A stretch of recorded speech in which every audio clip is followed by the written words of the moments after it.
Welcome, everybody. I'm here with Dane Espegard today, who has been in the Cutco vector business since 2002. He is the North Star Division Manager.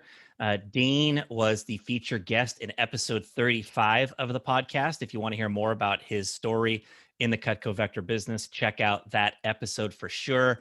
Dane is back today because he has truly had an amazing year in 2020. His office is number one in the company. We'll finish over $3.5 million in sales, over $1 million in new business for the year.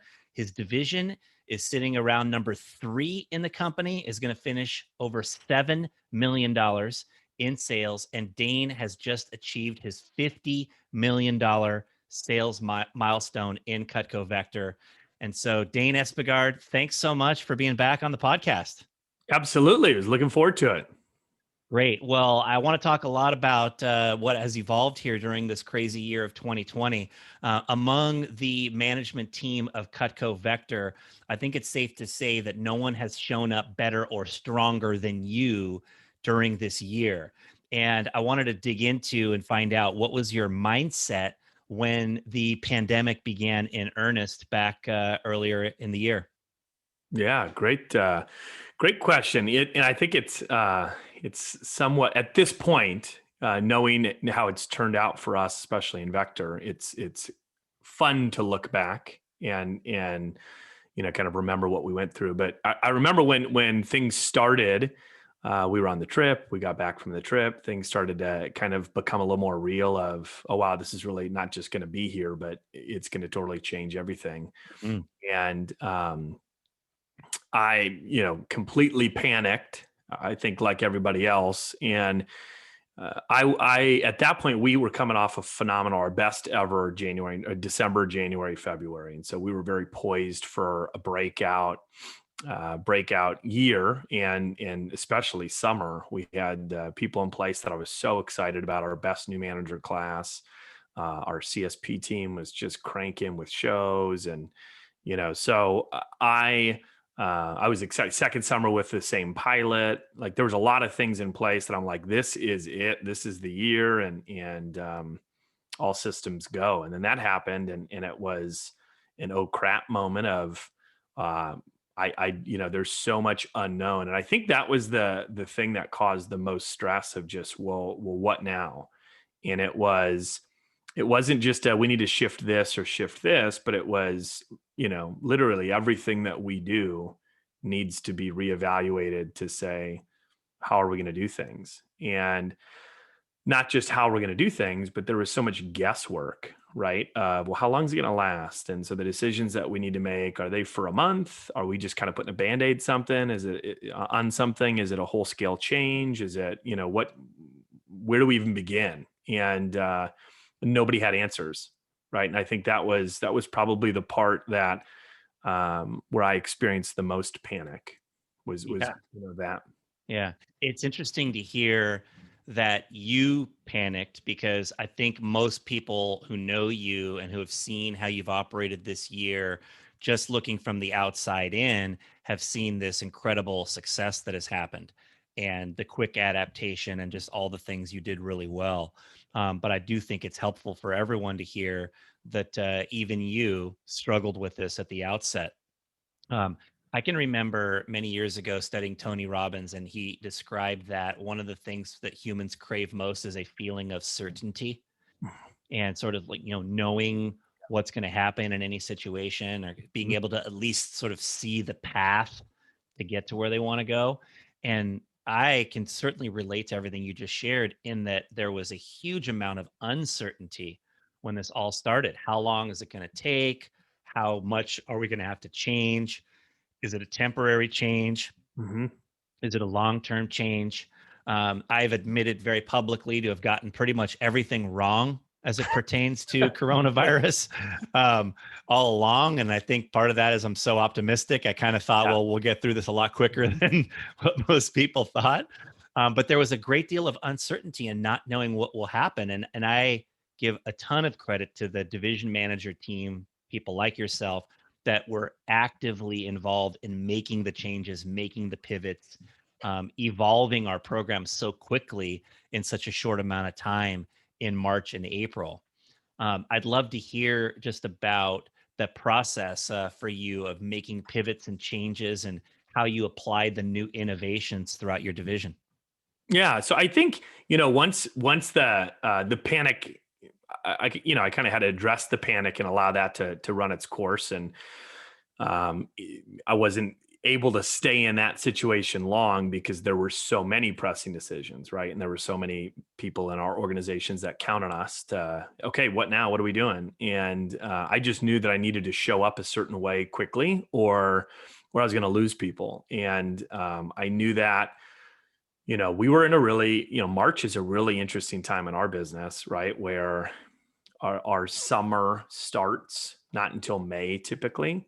Mhm. And we're still at the doorstep of where people can make decisions to, they can do this at any time, but I feel like that can be a moment where there's the oh crap moment. I don't know if I want to do this summer. And so I knew that I needed to show up with a lot of strength and certainty, at least in what was the summer going to be like. And so I was able to, also through conversations with Mike Muriel was great during this in terms of being a great sounding board, sharing his opinions and stating them as opinions, right? Because nobody knew of what was going to happen.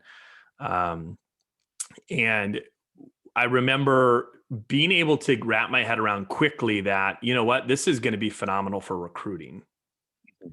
And so that was kind of the first thing that I was able to attach to say, we are a recruiting business. And I do, I've been here long enough to know that during recessions and in tough economic times that those are positive for our business model in terms of what can happen with recruiting. So I was very sold on, as long as we figure out how to interview and train and do those things, and if we can stay nimble and figure out programs that way, the environment that we're going to be operating in it should be the best one that we've had in about a decade in terms of being able to, capture more recruits for the summer. And so once I was able to get my head around that, if you look at statistically at our histories, PPR productivity, it doesn't change a whole lot. Right. And so great times, not so great times. And so I couldn't necessarily, I could make a case for it if somebody said, could you argue for me the point of why productivity will go up? I could argue that for you. I could also have argued the point of why it would go down.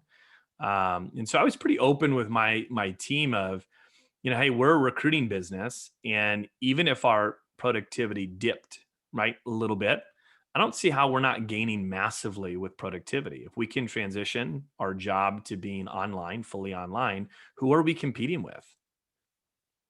Right? Like what Right. other student jobs are there? And so I was able to, kind of put a flag in that and have that be our rally cry. And then I showed up. We had a leadership academy pretty quickly after, and I was able to really show up with data. I quickly did some research to find out, hey, what did we do pre 2007, 2008, 2009? And I showed unemployment. I created a graph that showed national unemployment and Cutco's recruiting and Cutco sales during a 15-year stretch. And it was actual data. So it was very easy for me at a leadership academy. And I did this to the DN. I did it probably 8 times over the course of 3 weeks where I was trumpeting this, look at this is what we're about to experience, with an amplifier that we don't even know. The virtual aspect, there's no way for us to be able to know at what degree, but we do know that this is going to impact unemployment. Let me show you what happens when unemployment goes up within Cutco, right? And I think that was really helpful for my managers to say, okay, I'm just going to trust that we're going to be okay and we're going to figure things out. And then I also, the other thing along with this that I kept repeating to our managers is that, like, we're going to figure it out. We have to be nimble, right? We have to understand that we're going to be learning as we go and we're going to make mistakes, but let's talk about how we test things and then how we have conversations about it. And so there was a lot within our division of, okay, hey, this week, here's what we're trying.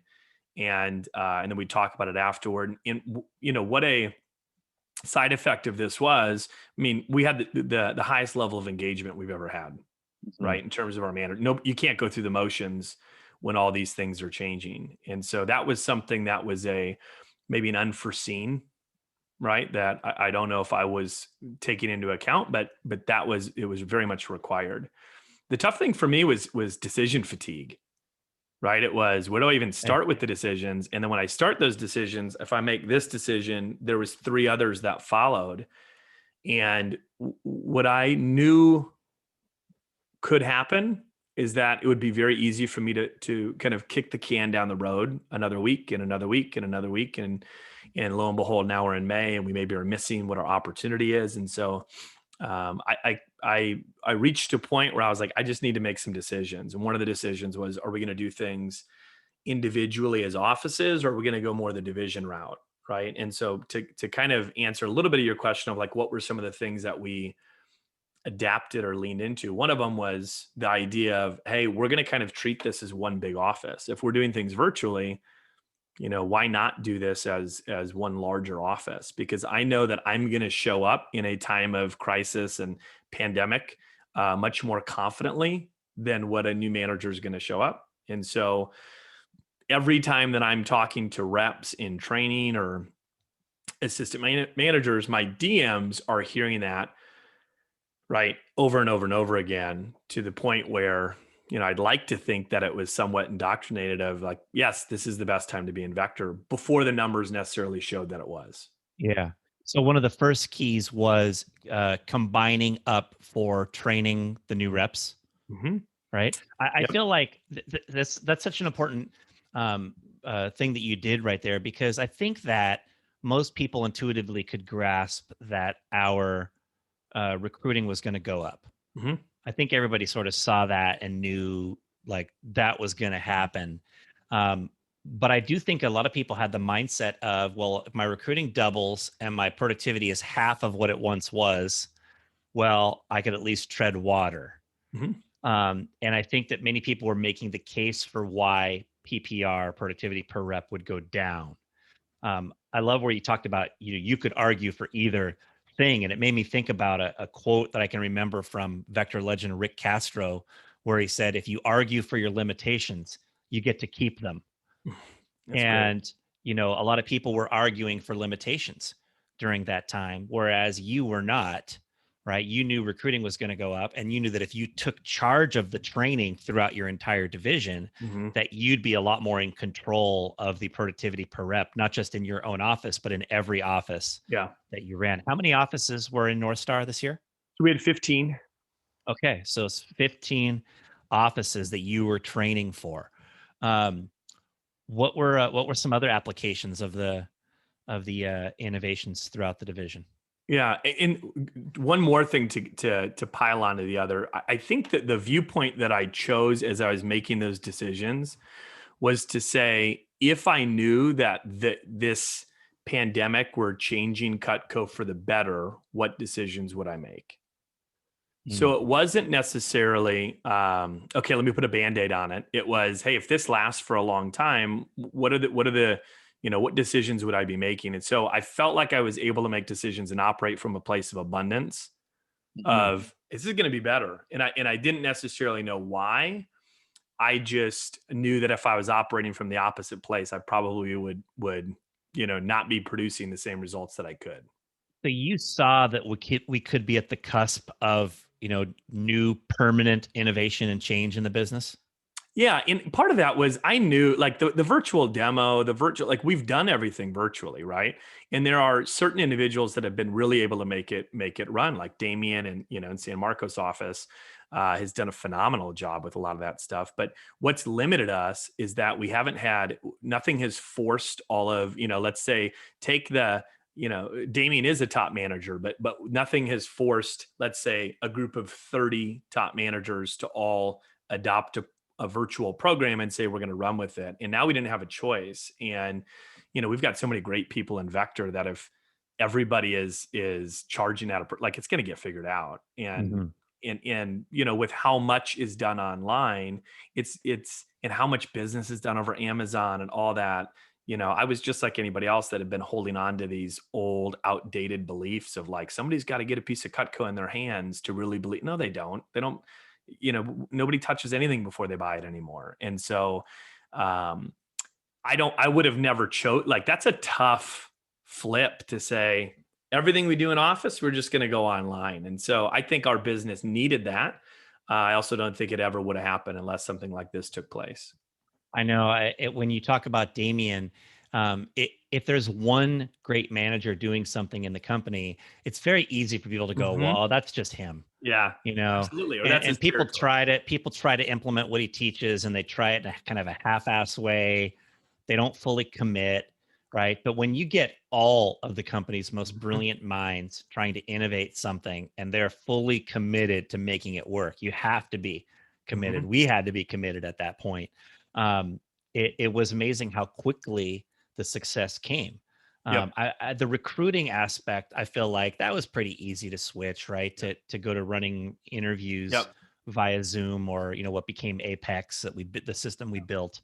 Um, Training via Zoom, there was a lot of innovations that had to happen pretty quickly to make it work, and then getting reps to succeed doing their demos completely virtually. Mhm. There were things that we had to certainly be able to figure out to make it work, but literally within 5 weeks, it was Yeah. working and working well. Yep. And what it was, it's the commitment to it. I absolutely hate innovating, right? Like, you look at in Vector, we talk about CVI scores. I'm so low in that category. It drains the energy from me. I'd much rather execute something than innovate on something. So what was great with this is that, I would say my commitment to getting results far outweighed my dislike for innovation. And I Hmm. think that's kind of why we were able to flip our entire company's programs in 5 weeks, is that we just didn't have a choice. It was the whole, Cortez boat burning, right? It was, you could sit in your office and wait for people to show up, but it's not going to happen for a few months at a minimum. Right. Right. That what you just said about your commitment to getting results, I think that's a key part of what makes you great, is that you were going to get results no matter what it took. You would find the way to get there. You would keep working at it until it clicked and it went well. And I don't know that everybody has that same mindset. I think a lot of people have a mindset of like, oh, I'll do it if it works, or I'll do it if it's Hmm. easy, Hmm. right? Whereas you had a full on commitment to getting results no matter what. And I think that's an instructive thing that people can learn from. Yeah. Yeah. And I think also in leadership role, a lot of that motivation comes from, I need to have answers for my people. Right. And it's not just me trying to, make it work for my office, but I had to have answers. And I didn't feel comfortable as a DVM just being like, well, sorry guys, I think we're just gonna, sit around for a couple of months. Right. It's like we couldn't afford to have a miss on the summer. Yeah, exactly. What do you view as some of the high points of this past year? Yeah, I mean, this last year, I can think of my first all virtual training. We had a 10K fast start in that first group. Seth Koretsky, I'll forever remember this guy's name. He did 56 appointments in 10 days. I don't know if I've ever had a fast starter do that, and he was in full time classes. That was an aha moment for me. So it took me one training before I was able to really sell myself on why PPR would actually go up, which it did in our division. And it was, they can do more demos. It's easier. People are like, we had metrics on calls to booked, right? Like, that was a very high point for me. I remember where I was at taking his phone call when he hit 10K, and I was like, man, this is it. Like, we're gonna have a lot, and we did. We had more 10K fast starters than we've ever had this summer, and it started earlier, right? We had 32 as a division. I've never had that many. I don't even know if I've had more than probably 17 or 18 in the summer. That number's for the division, but so this, 32 10K fast starters. yeah, that's what we had And this these summer. were every single one of those trained by you? Yeah, yeah, I did all the training from March through most of July. So, Yeah.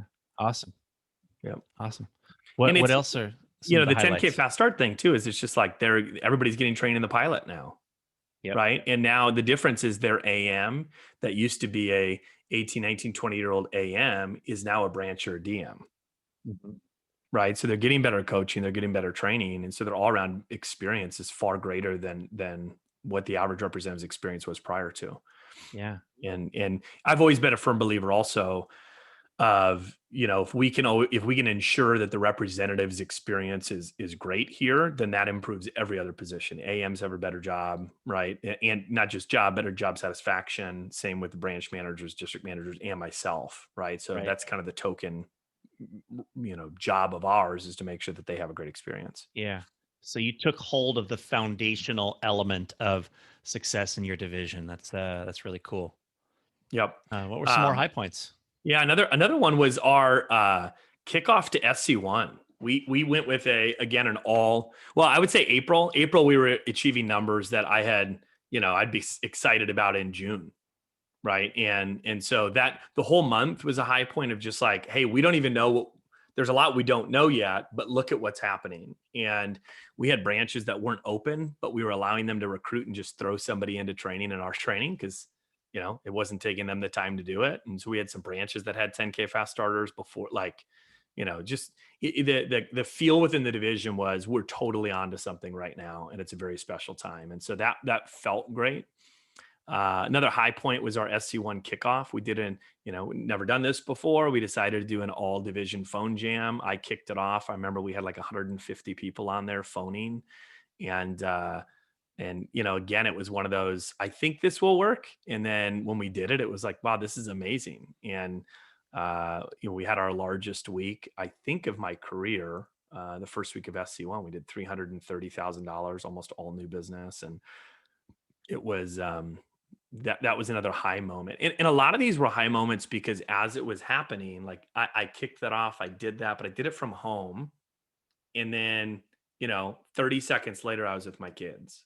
And so there was this really interesting, I've never experienced vector like this before, that got me really excited about, you know, uh, maybe being able to grind at it, but actually not in the same way that it required or that I looked at it before. And I think that it was, we did more business than we've ever done before. And at the same time, I was with my kids more than I've ever, and my wife more than I've ever been in a vector summer before. Mm. Right. And that felt like, all of the years that I have been here. And if it's culminated to that point, I was like, this is it. This is great. I could do this for a very long time. Yeah. Awesome.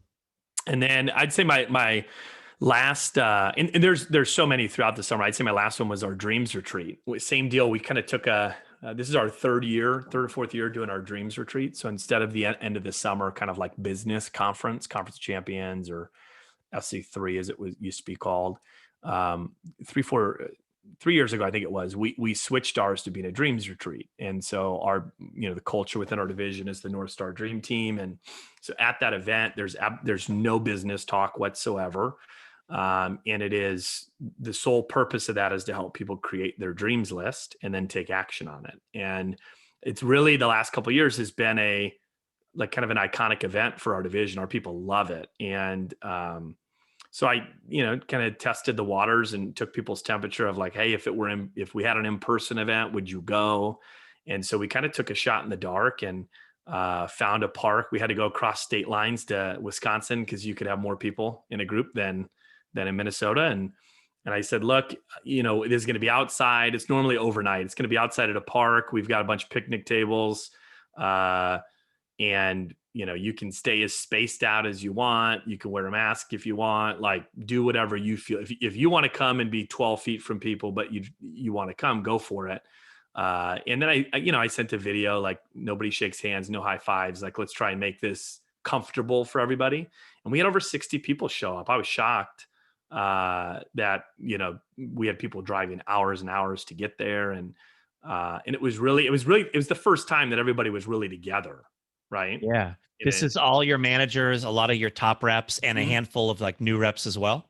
Yeah, a lot of new reps, all 15 of the offices, right? So every manager, and then they're like any assistants, they're top new reps, and then we had some CSPs that also came. Yeah, that's cool. Yeah. Tell me more about what goes on at this thing. So the Dreams Retreat is that's the place at which we get people to create their dreams list, and so we do it's a kind of a process that we take them through. So we introduce the concept to them. We kind of get them in a certain place of mind, a place of, kind of operating from abundance and anything is possible. And they also need to be kind of in a place of vulnerability to go through it. And then I lead them through an exercise that is a lot of like, we call it dream storming, but they're basically like everybody's pen to paper, or at this year it was pen to paper because we didn't really have Wi-Fi or anything. And everybody's, creating their lists. I'm taking them through different categories, and most people will finish that with about 100 to 200 dreams on their list. Hmm. And anything from categories of like, adventure, travel, material things, career things, family, faith, health, all sorts of different things. And so we do that. We take a break, then we do sharing, which is really cool. So they all go around in small groups and they kind of identify the ones that they want to share. So there's where we encourage dream stealing, right? So you hear something great from somebody else. So that's really a mechanism to get them to open up, but also to get them to increase the size of their list. So they're writing more down, and they have a ton of fun doing that. And then we take a break, more food, fun, that kind of stuff. And then the last portion, which we didn't do years ago, and we started doing these last 3 years, which is planning. So the third of 3 sections of this, they'll actually look at their list and they'll identify in the next 6 to 10, in the next year, what are the 6 to 10 dreams that they're able to try and go after.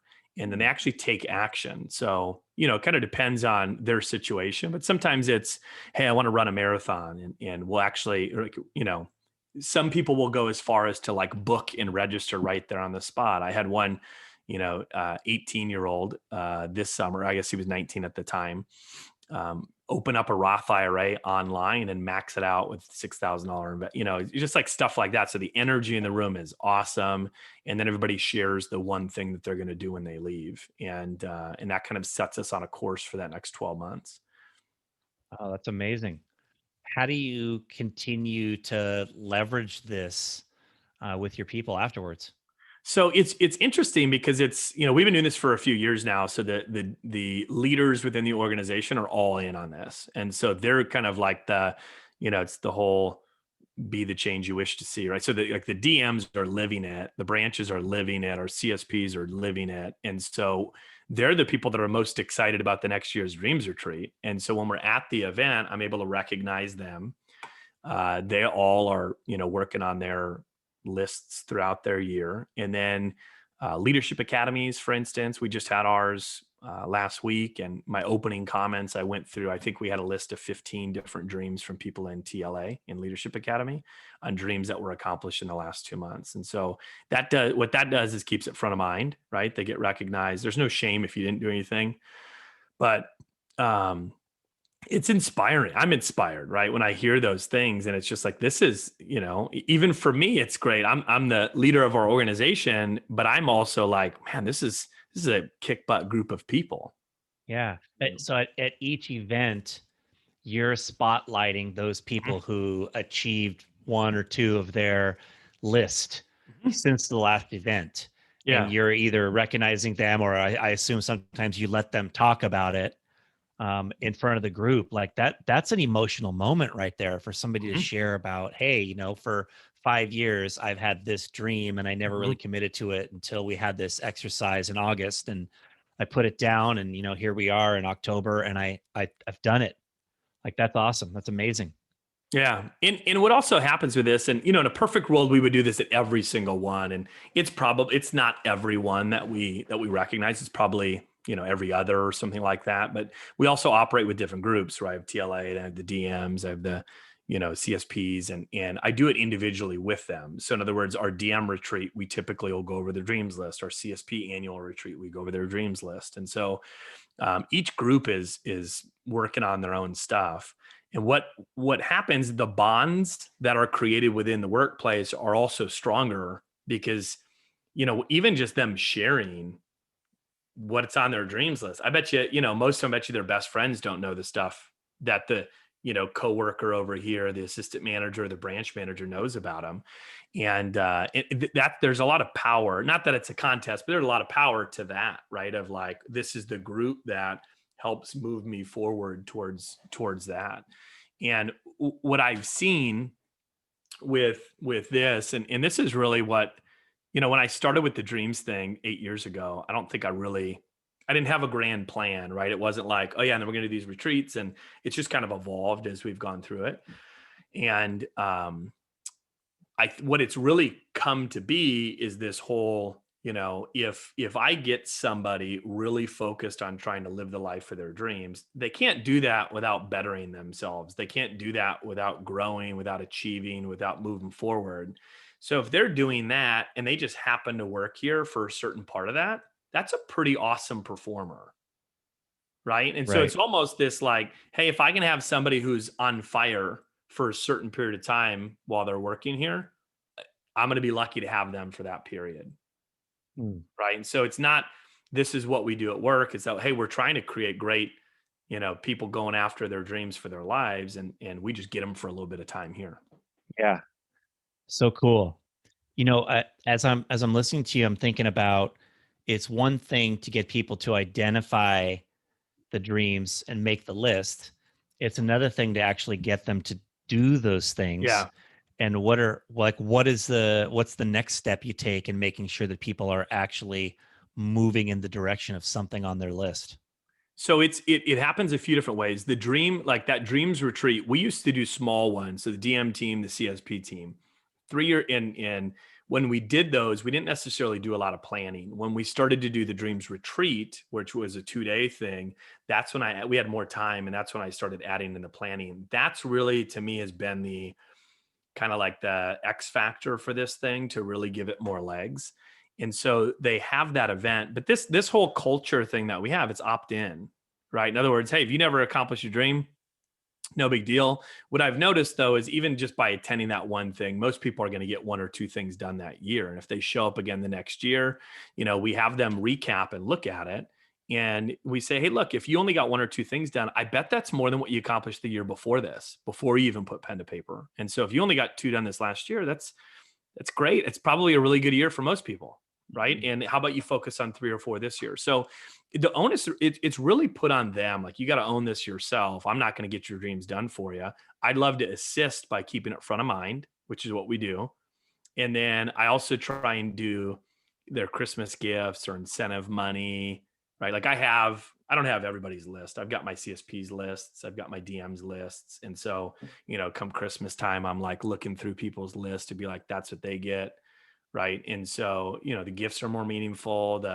And again, that just reinforces the dreams culture. And then I also have to live it, right? Like I have to do it, and I have to do it out loud. So when we get dreams done in our household, I'm vocal about it within the division. Yeah, that's cool. You said something about they can't do it without bettering themselves. And so it would seem that this process also leads to everyone having a culture of personal growth Mhm. and, constantly doing things that are working on themselves and their skills and their mindset and all those things as well. Yeah, I think personal growth, a focus of personal growth. That's what we want. What I have found that the dreams thing has done is taken this conversation about personal growth and it's given it a destination.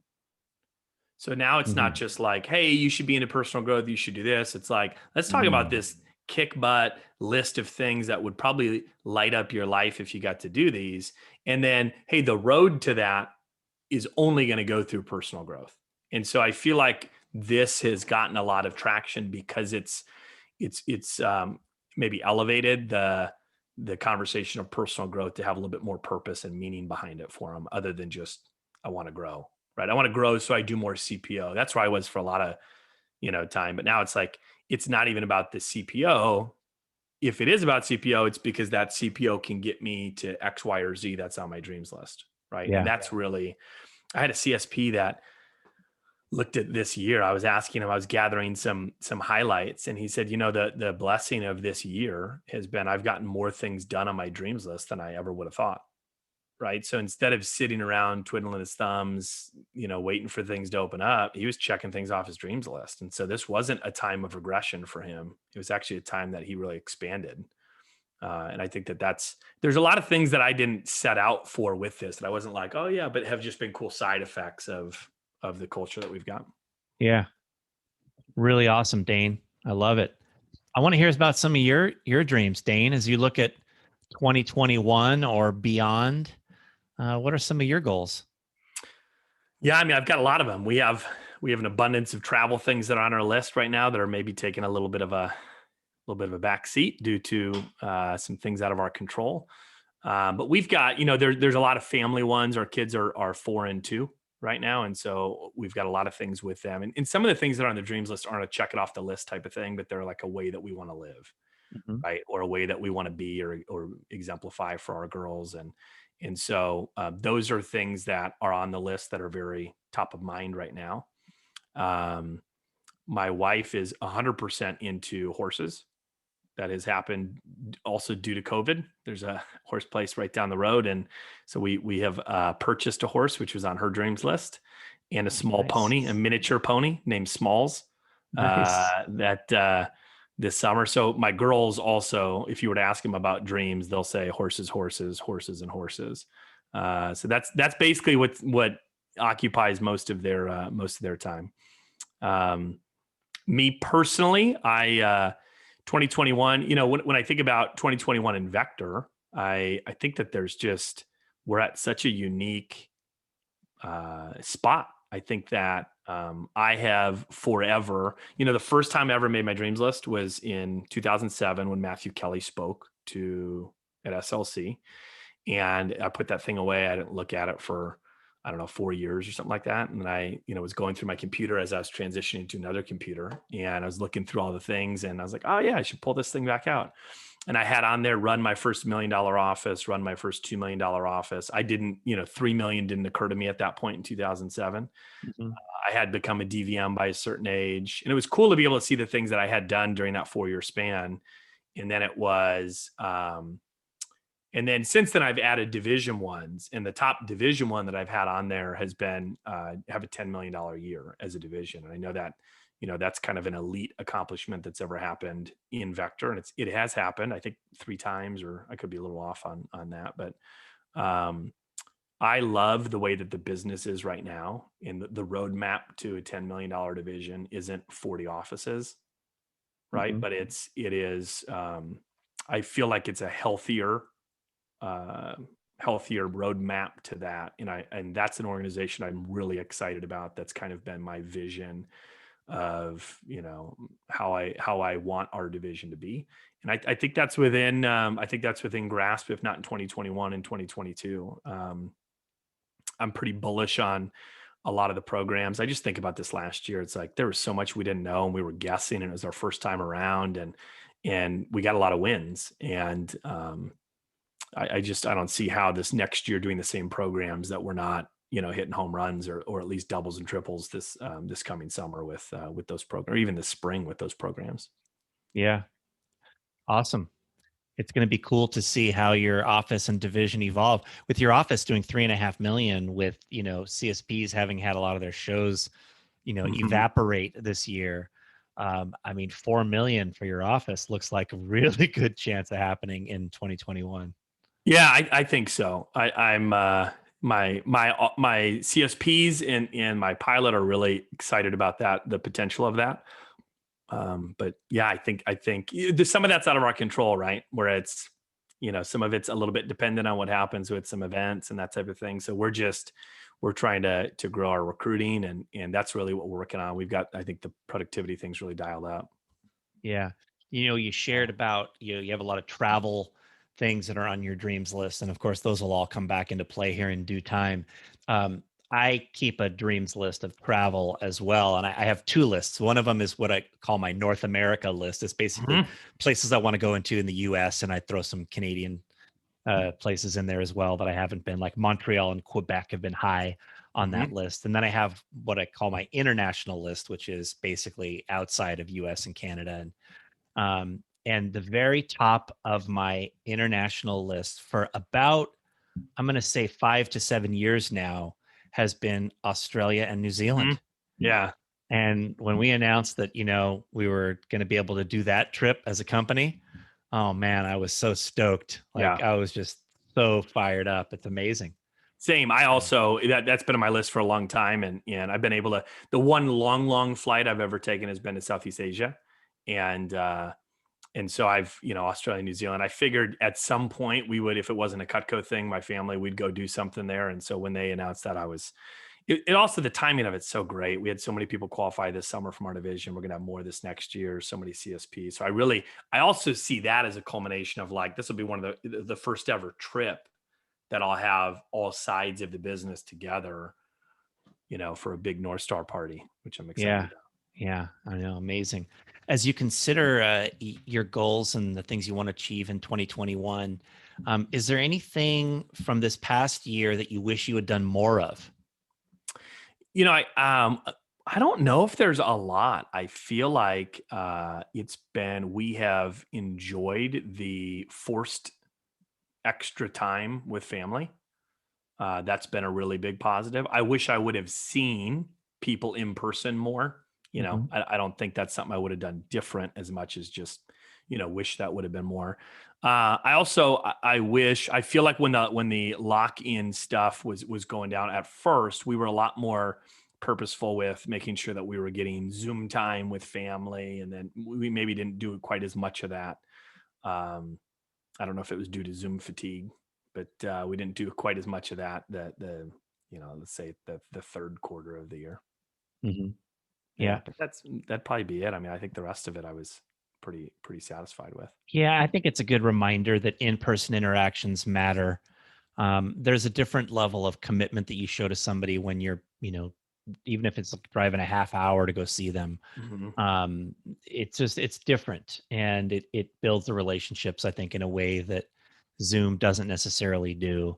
And I do feel like the streamlining of our business with Zoom is going to be awesome in so many ways, as long as we also keep in sight that we are a people business, Right. and that leveraging our personal power is a really important key to success in building relationships.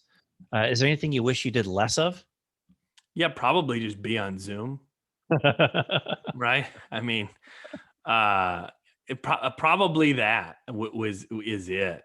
I totally agree with the whole reminding that we're people business. We've worked in little, have my office staff out to my house, have my, like little things like that we've been able to do that I think have made a world of difference. And we've got some things coming up over the holidays that we're going to do also. And I'm excited for when we have all the Zoom stuff figured out and we're also able to do more of that. I think that's going to be a home run, right? To Yeah. be able to have both sides of that.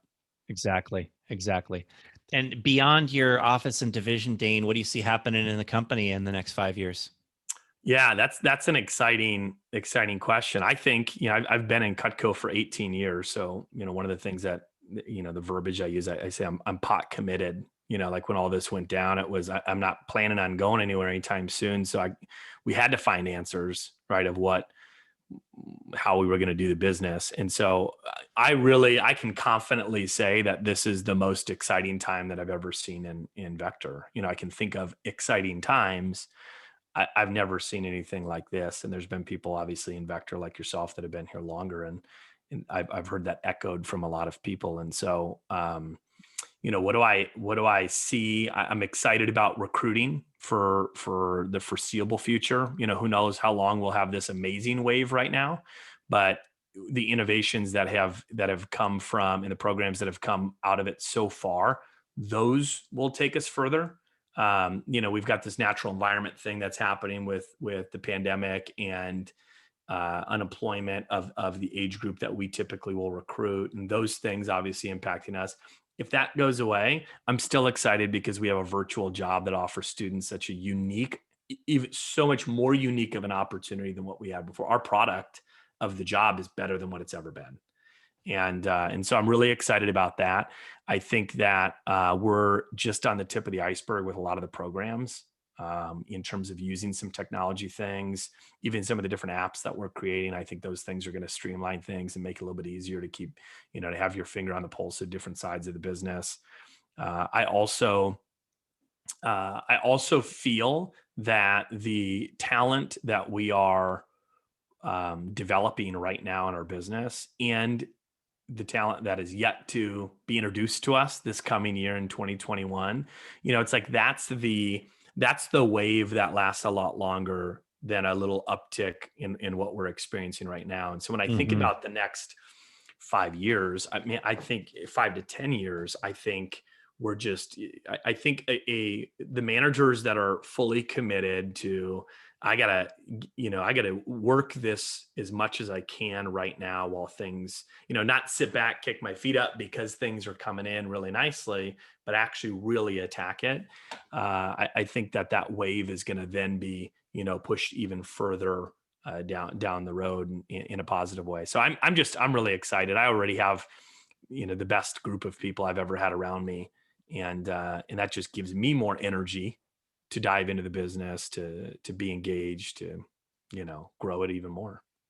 Yeah, you said a few things there that I think are worth expounding upon. One is the idea that um, even when the uh, economic tide changes and the job market changes, what we have developed right now with a virtual work opportunity where students can literally be sitting in their dorm room working with customers across the country and take that job with them wherever they go, whether they travel Mhm. home or they go somewhere else, or even like a kid that goes and studies abroad for a Yeah. semester can still sell Cutco and work with us.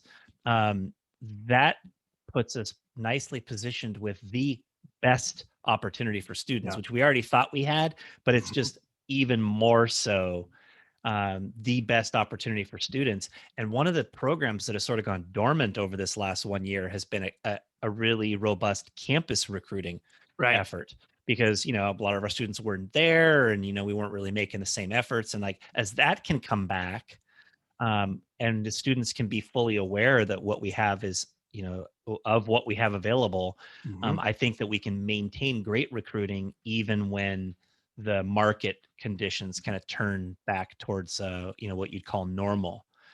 And then you also said about like the increased development that's happening. Just if you think about it mathematically, if there's a 50% increase in recruiting, we're probably going to have 50% more Yep. people that make it into our management funnel that Yep. become managers and leaders with us. And that just creates more and more opportunities to have amazing success stories all throughout the country. The Paige Webbers and the Kyle Lopes and all the great stories that we have from 2020, there's going to be more of those as we go into 2021 and beyond. And it's just going to create a greater environment all across the entire company, and much stronger and greater divisions and regions Mhm. as well. So we're at the cusp of something really awesome, man. I'm fired up. And the other change too, I think that the district and division manager position is more attractive than it's ever been for those with a family. Hmm. And I think that that's such an important thing because there's no need to say, okay, well, hey, I'm not interested as much in the grind of the long hours that some managers kind of assume the DM or DVM position. It's so much more conducive to or relatable to that 9 to 5 that somebody would think of, right? It's Yeah. just there's some benefits that I think that we're going to see there in terms of retention. And we all know that, the difference between a first year district manager and a third or fourth is unbelievable, right? Just having that time to develop their skills. And so I think we're going to have a lot more managers that reach not just the 3 year, 4 year, 5 year mark, but the 8 to 10 year mark. And, Mhm. what they're able to develop for themselves within the business, I think is going to be pretty exciting. Exactly.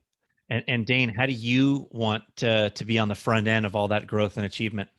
Yeah, I think for me, I think the key is staying really nimble, right? So again, it's the I heard you say the quote once, and then as I was reading a book recently, I heard the quote in the book as well. So I think they probably got it from you, but it was the strong opinions held loosely, Mhm. right? And that's why I feel like we're at where we need to be at right now with the business is that, hey, have a lot of conviction in your program, but keep your ear to the road, right? And or your ear in the wind, if you will. And what else is going on out there? And that's what's beautiful about our company is that we've got such a culture of sharing of hey, this is working, and how fast that can get to other parts of the company. It's like that's where I want to be. That's why I share, right, all the stuff that we have going on, because that's the organization that I want to be in, where it's like, hey, if somebody's got a hot hand, a hot program with something, it's like, hey, let's share it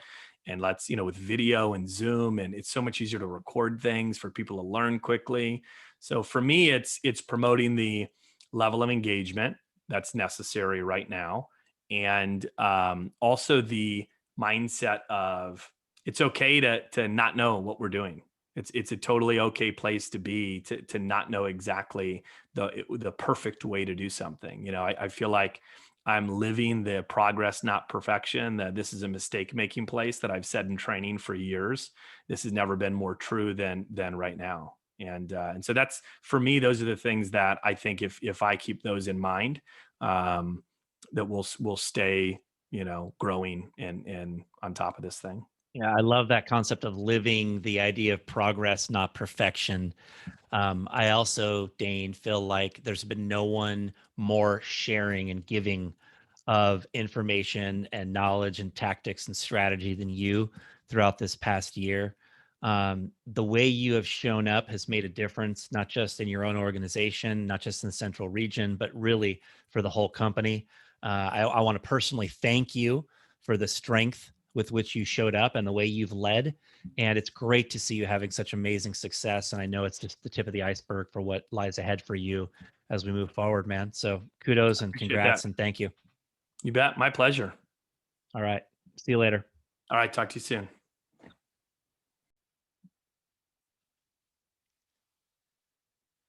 Dane Espegard, everyone. We talked about the idea of certainty versus uncertainty. And at any time of challenge, when there is a level of uncertainty, the idea of progress over perfection really resonates for me. And not worrying about being perfect, but just worrying about moving the ball down the field. Um, Mindset is a big key to that. What are you arguing for? Are you arguing for your limitations? Well, then you get to keep them. Or are you arguing for possibilities? Because if you do, then you're opening the doors to be able to achieve them. I love the dreams exercise that Dane engages in with his people, starting with the concept of abundance, that anything is possible, vulnerability and willing to risk looking the fool as you share something with others, or you put something on a piece of paper that you don't even know if you can do or not, but that you're opening up the possibilities by writing it down on your paper, dreamstorming the different categories of life, different categories of dreams you could have, to be able to write down a lengthy list, sharing with other people, again, being vulnerable in that way, dream stealing. Dane shared, which is you hear other people share stuff and you're like, oh, that sounds great. Yeah, I'm putting that on my list too. That's awesome. And then, of course, planning and identifying what are these 6 to 10 key things that I'm going to achieve this year. And then, of course, taking action to move toward those things. That means knocking out the first steps.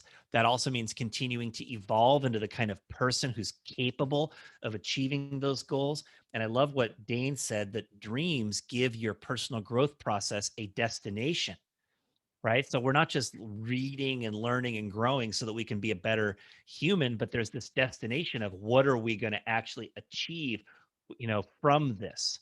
What are the dreams we're going to achieve? Such great stuff. Dane Espegard walks his talk, everyone. He lives these concepts, the dreams mentality. He lives the concept of progress over perfection. He lives the concept of the right mindset in tackling any challenge and looking at and viewing his possibilities. That is how he lives his life. It's why he's become so amazing, both in and out of the vector business. He's a great example that any of us can follow and become more like as we evolve as humans. I really enjoyed being able to feature Dane here and hope you got a lot out of this as well.